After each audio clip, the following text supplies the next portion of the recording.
Senator Jerry Moran leading a hearing on Capitol Hill this afternoon aimed to look at modernizing air traffic control. In the hearing, he talked about the passage of the Rotor Act in the Senate. It's the first significant bill to gain traction in Congress responding to January's deadly mid-air collision in D.C.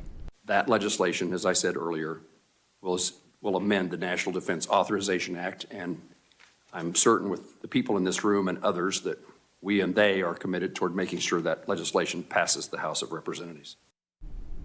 That Rotor Act tightens the rules in D.C. airspace. It now moves to the House. That could happen as soon as next month.